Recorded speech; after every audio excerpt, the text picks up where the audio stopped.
may the Lord watch between me and thee while we're absent one from another. That's the key. You want to stay connected? You want to stay in unity? True, we had a Sunday school lesson years ago, true fellowship. Write this word down, fellowship. That means to have a common goal in mind. That means we have something in common.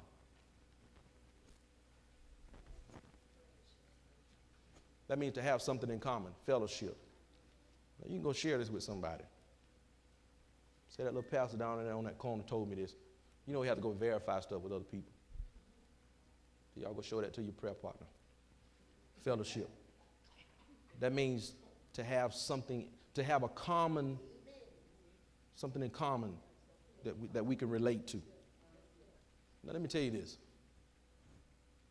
Your connection with me as a pastor, or if you're visiting fellowship with this church, it should not be the Lighthouse. Some of y'all ain't gonna get this.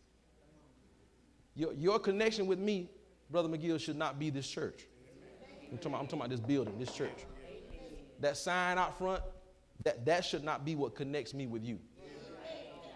Because when something happens to this church, what you're really connected to, then you gone. I'm connected to you not because of the Lighthouse.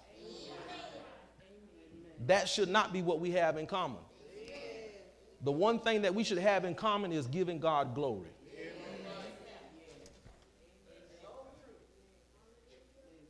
That's why we can stay together. That's why we can stay friends. That's why things can be at peace between us. That's why it ain't no isms and schism.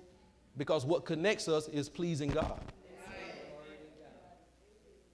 We have our own agendas. We have too many things that we're trying to accomplish personally. And we want people to connect to us. And what connects us is the fact that I want you to stay here because of my ego. I want the church full so it can make me look good as a pastor.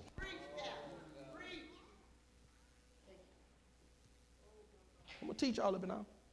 Listen, that's why people get hung on, oh, I wish I had somebody.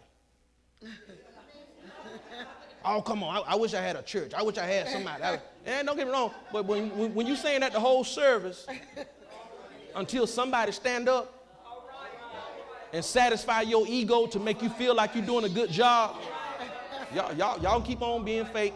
I'm a real preacher. And I ain't hear nothing you saying because you keep saying that, I wish I had a church. I wish I had somebody. I wish I had, y'all don't hear me. And it's that, look here, I hear you. And sometimes you doing, watch this now, listen. And sometimes you're doing real good, but because you don't feel like you're getting the response that you should get, you start getting off in the flesh. Because you want everybody to fall out when you preach. You want everybody to run the aisles when you say something. You want everybody to fall out when you touch them and all this other kind of stuff. Because what connects you with the people is your ego.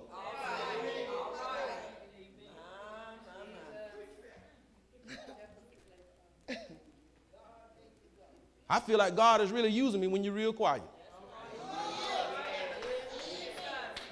Ain't that right, baby? I tell my wife, I said, boy, I was on it. I'm talking about people looking around and saying nothing. I learned this a long time ago. Sometimes people can run the aisles, ain't getting nothing. Running out, knocking each other over, I ain't learned nothing.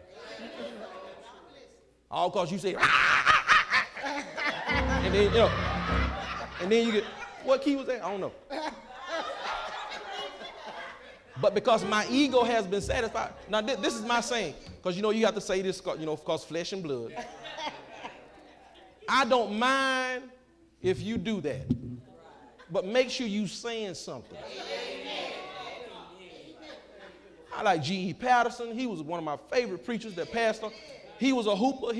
But that man would say something with some substance. And he could carry a tune and hoop, but he was saying something. An anointed man that could carry and preach the gospel. And then on the other hand, I like Charles Stanley. I love Charles Stanley.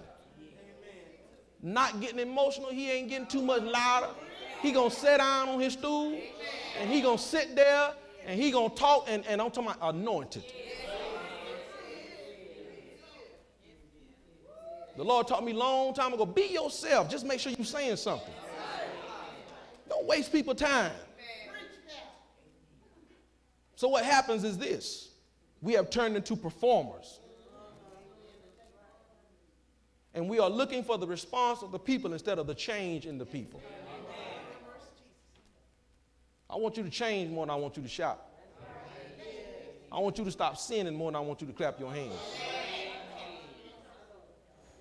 You can leave here and go across town, do whatever, do this and that, fall on the floor, ushers come throw something over you. As long as you get up, change.